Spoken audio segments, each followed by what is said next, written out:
Salut à tous les jardiniers productifs. Aujourd'hui j'en suis à ma 15e édition de jardiner 1 heure par jour chronométrée pendant 6 mois.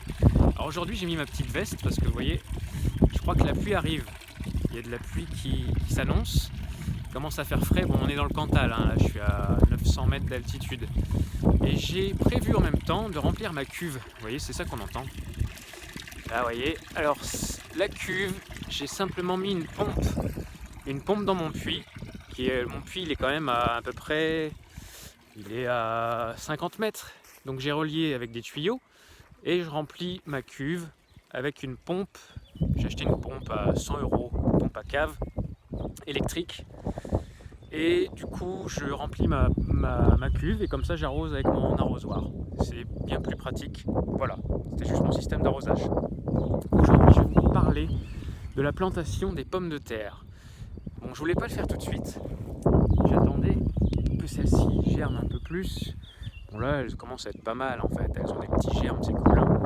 Donc je les ai prises chez mon pote Lorenzo, maraîcher qui habite pas très loin d'ici.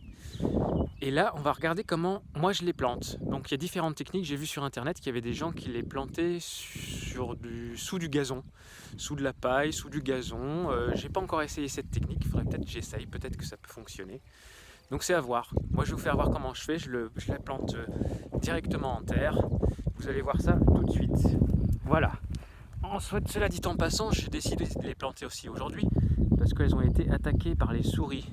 Tu voyez, dans mon appentis, elles viennent tranquilles les grignoter. Donc c'est pour ça que je me suis dit, allez, plante-les, ça évitera qu'elles soient toutes bouffées. Alors, je vous mets ici, sur mon petit pied. Donc vous allez voir que mes pieds, mais bon, c'est ça qui est intéressant pour l'instant. Donc, vous faites un premier trou et vous réservez la terre ici. Vous allez planter vos pommes de terre environ moi je les mets à tous les 40 cm pour laisser un peu de place pour qu'elles se développent bien. Donc premier trou fait, on met sa patate, hop, et on creuse et on la recouvre. Vous voyez, on recouvre sa première pomme de terre avec le second trou.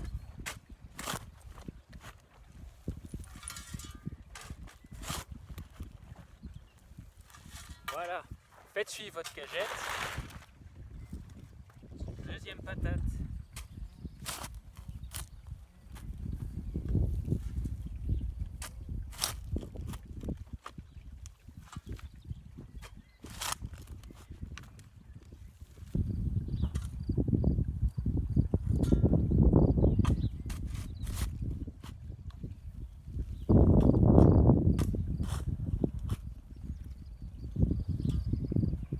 Voilà, vous avez vu à peu près ma technique. Ça évite de brasser la terre dans tous les sens, de faire des petits tas, de reboucher son trou, etc. C'est-à-dire que votre premier trou, comme je vous ai dit, vous réservez votre petite terre ici et vous la mettrez dans le dernier trou que vous allez faire. Voilà, c'est ma technique. Ça évite de pas mal de brasser la terre. Bon là je suis essoufflé parce que je speed, parce que une vidéo plus elle est courte et plus c'est mieux c'est. Voilà, donc peut-être qu'il faudrait que je speed un peu moins. Bref, alors du coup, je veux bien que vous partagiez avec moi vos expériences au niveau de la plantation des pommes de terre. Moi, c'est la mienne. N'oubliez pas de reboucher vos trous, parce que si vous regardez ma vidéo d'hier, je vous ai parlé du semis des carottes. Et comme un idiot, j'ai oublié de vous parler qu'il faut bien recouvrir ces graines. Et surtout, de bien les arroser. Hein, n'oubliez pas ça. Voilà, je vous retrouve demain pour la prochaine vidéo. Je vous souhaite une bonne soirée, jardinez bien, ciao!